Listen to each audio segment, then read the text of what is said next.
Il est 13 h à Mouchine, c'est à Bankim, dans la région de l'Adamawa. Mesdames, Messieurs, bonjour et bienvenue au journal de la mi-journée de ce 13 janvier 2021 sur Reflet d'Afrique Télévision. Au sommaire de ce journal, l'énergie électrique, une denrée rare pour certaines populations du Septentrion. À Kaïlé, Marois et Fotokol, les populations vivent dans l'obscurité. L'indisponibilité permanente de l'énergie, mais celle-ci dans une situation difficile. Un calvaire qui dure depuis plusieurs mois déjà. Nous en parlons dans ce 13 h. 4 personnes ont été détectées du nouveau variant du coronavirus au Japon. Ces dernières, arrivées en début janvier du Brésil, ont été mises en isolement. Le gouvernement japonais entend mettre un mécanisme sur pied pour analyser de près cette maladie. Mesdames, Messieurs, voilà pour les titres, les détails dans un instant.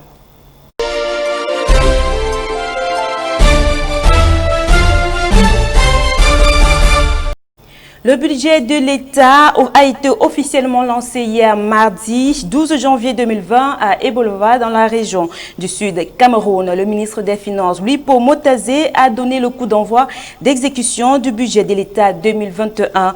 4 865,2 milliards de francs CFA est la somme à collecter à travers les recettes douanières et fiscales et les recettes internes non pétrolières. 465 millions. Comme nous l'annoncions en titre, l'énergie électrique est devenue une denrée rare pour certaines populations du Septentrion.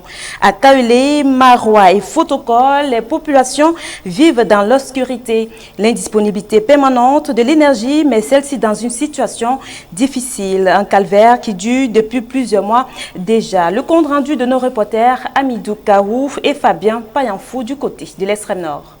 Notre Yakowaza est pour ceux qui connaissent ce qu'on appelle l'électricité. Les 8 autres communes, nous ne savons pas si cette électricité existe. Nous, on ne connaît pas. Depuis l'indépendance à nos jours, on ne connaît rien. Pour le petit peuple, on a ce droit à la lumière. On a droit à l'électricité. C'est une situation de débordement et d'amertume que vit la quasi-totalité des populations de la région de l'extrême nord. Dans le Mayokani, le Logo-Nechari, en passant par le Diamaré, les coupures intempestives du courant électrique règnent en maître. Une situation qui n'est pas sans conséquences pour l'ensemble de la population. Les produits qui se gâtent, comme maintenant les matins là, on a trouvé les électriques là-bas. Tu comprends, non? On a versé. On a versé, on a changé encore. Et les gens de la lumière, on lui parle, ils croient qu'on est en train de jouer. Nos activités sont à l'arrêt. On ne peut pas évoluer. En tant que citoyen camerounais, en tant qu'être humain aussi, nous avons besoin de l'énergie. Le délestage, la vétusté des installations électriques plonge régulièrement une partie ou presque tout Marois dans le noir. Des installations électriques, mais qui ne sont pas capables d'approvisionner le courant électrique nécessaire pour le fonctionnement et les activités dans les différents ménages. Le pouvoir public nous a délaissés dans ce délestage. Non seulement qu'il ne respectait plus les programmes établis par la société que j'appelle Eneo, mais nous vivons quasiment dans l'insécurité ici à Marois. Vous voyez, il y a toujours des agressions, les gens meurent par-ci, par-là. Les activités sont complètement arrêtées, parce que 80% de nos activités sont faites par cette énergie. Et maintenant, on n'a plus la lumière. Les groupes électrogènes qui sont sollicités pour la plupart des situations de coupure sont les seuls recours pour les populations de la ville de Marois à avoir un peu de courant électrique pendant quelques heures de la journée. Les solutions palliatives annoncées en grande pompe par les pouvoirs publics sont restées, hélas, lettres mortes. Je voudrais également inviter les responsables de ces entreprises-là à démarrer effectivement la centrale solaire de Marois de 10 MW qui était promis, dont le démarrage du travaux était promis pour début d'année 2021. Nous avons déjà donné le permis de construire sur le site. Nous attendons que ce démarrage soit effectif. C'est vraiment déplorable. Il faut que le pouvoir public prenne vraiment ses responsabilités. Il nous avait promis, la première semaine de janvier, nous devions être vraiment Hors d'état de tout ça. En attendant une solution pérenne, Hors d'état de tout ça. En attendant une solution pérenne, Maroua, comme les autres villes de la région de l'extrême nord, se contente de quelques rares présences de l'énergie électrique devenue un mystère, un cadeau pour les tout petits qui à chaque fois ne manquent pas de hurler au retour du courant électrique. 465 946 619 francs CFA. C'était la totalité des fonds pour exécuter les travaux des tronçons Balmayo-Akono, Goumou-Otélé et Otélé-Ezeka d'une longueur totale de 104,31 km en 2016. Ce projet, dont le marché a été attribué à Graceland, société spécialisée dans les travaux publics, n'a pas été réalisé. Reportage. 2 ans après la réalisation des tronçons routiers Balmayo-Akono, long de 22,61 km, Goumou-Otélé, long de 10 200 km et Otélé-Ezeka, long de 71,500 km, n'est pas toujours effective. Plus de 465,9 millions de francs CFA était la somme allouée pour la réalisation de ces projets routiers en 2017. Les 10 projets, dont les marchés ont été attribués en 2016 à la société Graceland, salle spécialisée dans les bâtiments des travaux publics, dont le directeur général est Adelbala Atangana, devraient être exécutés et livrés en 12 mois, soit en 2017. Cependant, las d'attendre et face aux difficultés des populations dans ces parties du pays, le président de la section du Rassemblement démocratique du peuple camerounais, parti au pouvoir d'Union Ekele Centre, plus précisément à Makak, Diki Pek, avait saisi l'administrateur du fonds routier dans un communiqué signé le 26 avril 2018 en vue de surseoir à un paiement de 113 millions de francs CFA au profit des Graceland pour parachever les travaux, ce qui ne représentait pas le coût théorique d'Otélé-Ezeka estimé à 317 152 813 francs CFA. Dans le dit communiqué, Simon-Pierre Dipipek avait révélé que le ministre délégué à la présidence de la République chargé des marchés publics avait envoyé une mission de contrôle sur le site d'Union Ekele du 11 au 15 juin 2018, question de vérifier l'exécution des travaux. Mais cette mission les a écartés. Il a également estimé que les fonds destinés en 2016 par les pouvoirs publics pour l'exécution des travaux de la route Otélé-Ezeka ont été tournés à d'autres fins. Force est de constater que les travaux restent inertes jusqu'à ce jour. L'on pointerait du doigt Adelbala Atangana, directeur général de Graceland, pour une affaire de détournement de fonds. Elle serait d'ailleurs attendue demain au tribunal criminel spécial de Yaoundé. Affaire à suivre.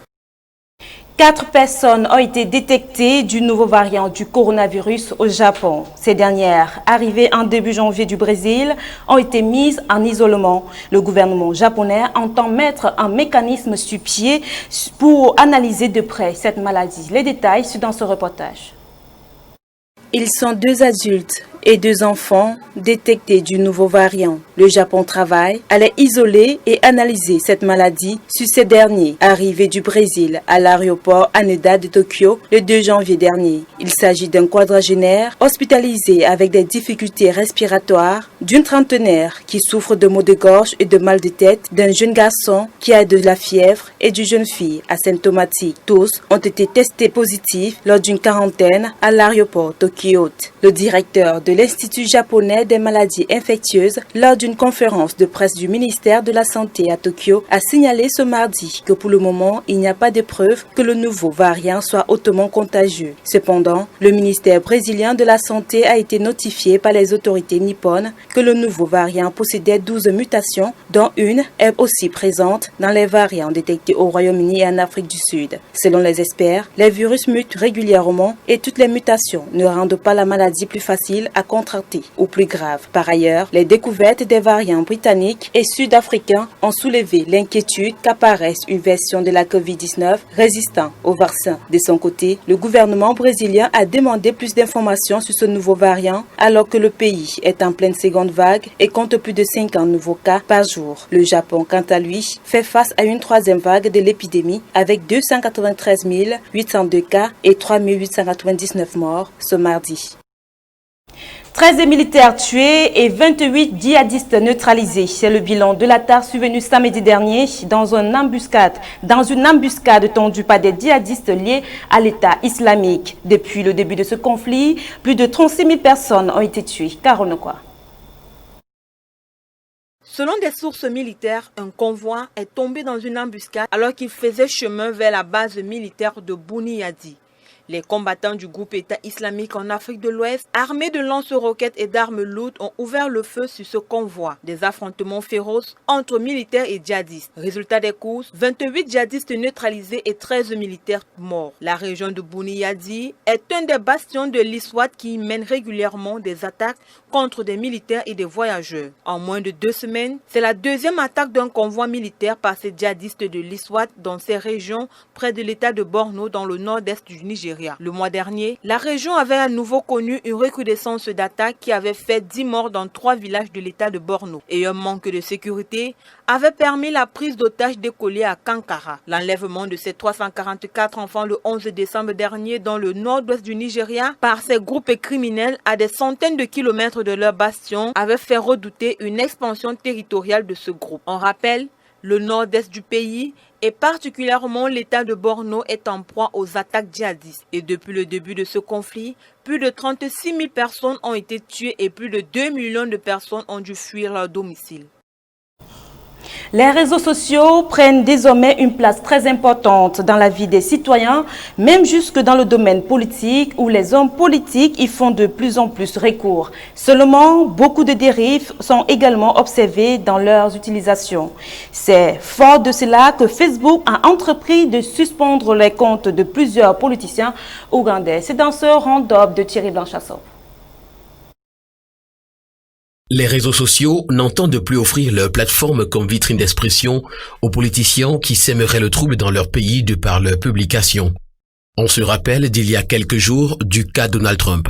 Cette fois-ci, et en Ouganda notamment, alors que la présidentielle approche à grands pas, Facebook a décidé de la fermeture de plusieurs comptes d'hommes politiques ougandais accusés d'interférence dans le débat public. D'après Kezia Animado, responsable communication de Facebook pour l'Afrique subsaharienne qui a fait l'annonce, l'entreprise a fermé en début de ce mois un réseau de comptes et de pages en Ouganda qui était impliqué dans un comportement inauthentique, coordonné, visant à influer sur le débat public en amont de l'élection. Toujours d'après ces allégations, ils utilisaient de faux comptes ou des comptes dupliqués pour gérer des pages, commentaient le contenu d'autres personnes, se faisaient passer pour des utilisateurs, partageaient des contenus dans des groupes pour les faire apparaître plus populaires qu'ils ne l'étaient. Selon les victimes, ce sont des forces étrangères qui, avec ces manœuvres, veulent installer un régime fantoche en Ouganda en désactivant des comptes des partisans de l'opposition. Au Nigeria, 13 militaires qui faisaient route vers la base militaire de Bouniyadi, à seulement 50 km de la capitale de l'état d'Amaturu, sont tombés dans une embuscade dans l'état de Yobe, au nord-est du pays, et ont été tués. C'est armé de lance-roquettes et d'armes lourdes que les membres du groupe État islamique ont décimé le convoi en question et ont fait 13 victimes dans les rangs des militaires.